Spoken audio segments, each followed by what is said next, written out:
নমস্কার বন্ধুরা, আমি আইনজীবী বাঙালি ফেসবুক পেজ থেকে বলছি। আজকে একটা এজেন্ডা নিয়ে কথা বলবো এবং এই এজেন্ডা একজন কমরেড ম্যাডাম উনি বলেছেন যে ভারতীয় জনতা পার্টির একটাই এজেন্ডা।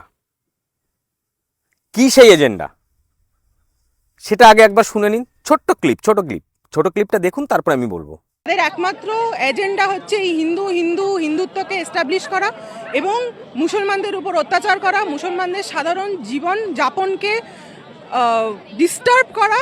এবং ওনাদের এজেন্ডার জন্য আমরা এর আগে তাদের বহু জায়গায় বহু নমুনা দেখেছি এবং আগামী দিনে বাংলার বুকে দেখার চান্সেস তো কম নয়, কিন্তু যতই হোক না কেন এর আগেনস্টে আমরা রাস্তায় থাকবো। খুব সুন্দর কথা বলেছেন, শুনলেন তো? খুব সুন্দর কথা বলেছেন। যাদের এজেন্ডা হিন্দু হিন্দু হিন্দু, অবশ্যই হিন্দুদের এজেন্ডা তো হিন্দু হবে। যারা হিন্দু তারা তো চাইবে যে তারা হিন্দু রাষ্ট্র হোক। তো ভারতীয় জনতা পার্টি চাইছে হিন্দু রাষ্ট্র, কিন্তু ভারতীয় জনতা পার্টি তো এটা বলেনি যে ভারতবর্ষে মুসলমানরা থাকতে পারবে না, একথা বলেনি।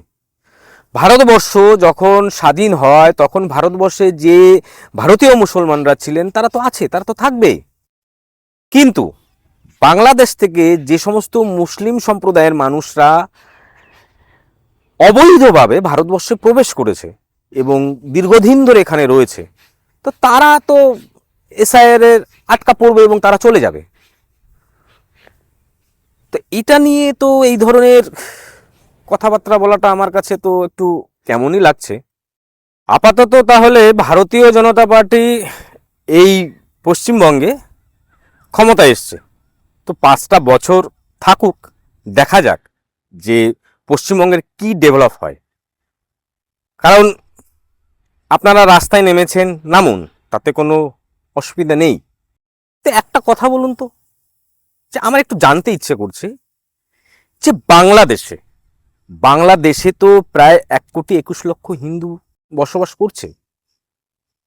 তাহলে সেইখানে যে হিন্দুদের উপর যে ধরনের অবিচার হচ্ছে, সব জায়গায় নয়, কিছু কিছু ক্ষেত্রে যে অবিচার হচ্ছে, তাহলে সেই যে জায়গাগুলোতে অবিচার হচ্ছে সেইগুলো তো আপনারা দেখতে পাচ্ছেন। তাহলে সেটা নিয়ে আপনারা দুটো কথা বলুন। শুধু পশ্চিমবঙ্গ নিয়ে বললে তো হবে না, শুধু পশ্চিমবঙ্গ নিয়ে বললে হবে না, বাংলাদেশ নিয়েও বলতে হবে। তো ভারতীয় জনতা পার্টি 5 বছর থাকুক না, দেখা যাক না। কারণ ভারতীয় জনতা পার্টিকে এই পশ্চিমবঙ্গের জনগণ বিপুল ভোটে জয়ী করে ক্ষমতায় এনেছে এবং 207খানা সিট পেয়েছে।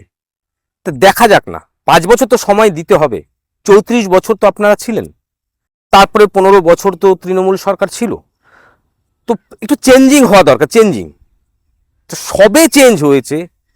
চেঞ্জ হতেই আপনারা 34 বছরে যা করেছেন, তারপরে এখন আপনারা এই কথাগুলো বলছেন, রাস্তায় নামছেন, নামুন, তাতে অসুবিধা কিছু নেই।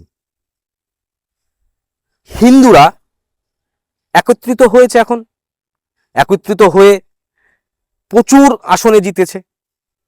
এবার দেখা যাক না পশ্চিমবঙ্গের কি ডেভেলপ হয়। যদি সেরকম ডেভেলপ না হয় তখন দেখা যাবে। আর ওই একটা কথা যেটা বললাম, যে বাংলাদেশে যেগুলো চলছে না সেগুলো নিয়ে একটুখানি সেগুলো নিয়ে একটু প্রতিবাদ করুন। আর এই বাংলাদেশ থেকে যে সমস্ত মুসলিম সম্প্রদায় অবৈধভাবে এসে বসবাস করছে, থাকছে, তারা তো ভারতীয় নাগরিক নন, তারা তো এসআইআর এর সঠিক তথ্য দিতে পারবে না। সুতরাং তাদেরকে চলে যেতে হবে, তাদেরকে তাদের দেশে চলে যেতে হবে। যারা ভারতীয় মুসলিম ভারতবর্ষে দীর্ঘদিন ধরে রয়েছে তারাই ভারতবর্ষে থাকবে, আর হিন্দুরাও থাকবে। আর একটা কথা যেটা বলা হয়েছে, যে সংশোধনীয় বিল, যেটা সংবিধানে, যেটা নাগরিকত্ব আইনটাকে সংশোধন করা হয়েছে, সেখানে বলা হয়েছে 31শে ডিসেম্বর 2024 এর মধ্যে যে সমস্ত অমুসলিম সম্প্রদায়ের মানুষ ভারতবর্ষে আসবে তারা প্রত্যেকেই নাগরিকত্ব পাবে। তো দেখা যাক, এই 5টা বছর আগে ভারতীয় জনতা পার্টি সরকারটাকে চালাক না। আপনারা রাস্তায় নেমেছেন, নামুন, আপনারা আন্দোলন করছেন, করুন। ওকে, সকলে ভালো থাকবেন, সুস্থ থাকবেন, নমস্কার।